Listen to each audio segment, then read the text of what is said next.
semuanya, kembali lagi di podcast kita pada hari ini bersama saya Stefani Angelina Putri. Dan kita akan mengundang satu bintang tamu kita pada hari ini. Silahkan Kak Meli. Apa kabar Kak? Baik. Gimana, sehat hari ini? Sehat. Oke, silahkan Kak Meli perkenalkan diri terlebih dahulu. Oke, sebelumnya terima kasih untuk podcaster kita pada hari ini, yaitu Kak Stefani Angelina Putri yang telah mengundang saya dalam podcast kita hari ini. Sebelumnya perkenalkan, nama saya Meli Hartati, biasa dipanggil Kak Meli. Saya berasal dari kampus STKIP Persada Katulistiwa Sintang, program studi pendidikan guru pendidikan anak usia dini. Oke, sekarang bisa kita mulai langsung Kak? Bisa. Oke, siap ya? Siap. Pertanyaan yang pertama, apa sih yang Kak Meli ketahui tentang perkembangan moral anak? Oke, perkembangan moral anak ya. Untuk yang saya ketahui, perkembangan moral anak yaitu di mana anak memiliki sebuah pikiran, perasaan, kemudian anak itu bisa melihat aturan-aturan atau kebiasaan yang dia temukan di lingkungan sekitar maupun di lingkungan sekolahnya misalnya. Terus anak itu dia bisa melihat kebaikan dari orang lain, dia bisa mencontohkan dari orang lain ketika dia melihat sesuatu yang menurutnya itu sesuai dengan aturan yang ada di masyarakat. Misalnya gimana sih caranya berbicara dengan orang yang lebih tua, kemudian dia bisa membedakan mana yang baik, mana yang buruk. Kemudian anak itu bisa tahu gimana sih caranya ketika kita melewati orang yang lebih tua, berbicara dengan orang yang lebih tua yang menurut aturan masyarakat, seperti itu. Terima kasih. Oke, begitu ya. Sekarang kita lanjut ke pertanyaan yang kedua. Menurut Kak Meli nih, metode apa sih yang tepat untuk membantu perkembangan moral anak?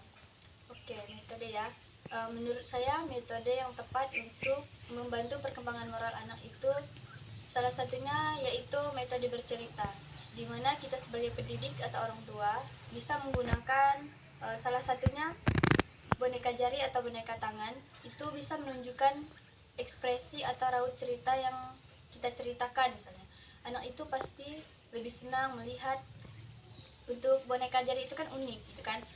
Kemudian yang kedua itu kita sebagai pendidik atau orang tua itu bisa memilih buku atau buku cerita yang menarik untuk si anak, yang tepat untuk usia anak, seperti itu. Kemudian kita juga bisa bercerita sambil melihat mata anak. Misalnya kita itu dapat memandang mata anak supaya anak itu lebih memahami isi yang kita cerita, seperti itu. Oke, berarti metode yang tepat untuk membantu perkembangan moral anak itu bercerita ya Kak ya? Iya. Oke, sekarang kita lanjut ke pertanyaan yang ketiga. Kalau boleh tahu nih Kak, bagaimana sih contoh perkembangan moral itu? Oke, contoh perkembangan moral yang saya tahu itu kita dapat melihat dari seorang siswa ketika dia berpikir, oh saya harus mematuhi perintah dari guru gitu kan. Kemudian dia itu bisa berpikir, saya harus belajar supaya saya bisa menjadi juara kelas misalnya. Kemudian saya harus belajar supaya saya menjadi pintar. Kemudian untuk kita sebagai pendidik atau orang tua itu harus menjanjikan anak sesuatu. Misalnya, oh nanti kalau kamu dapat juara, kamu mau minta apa, misalnya seperti itu.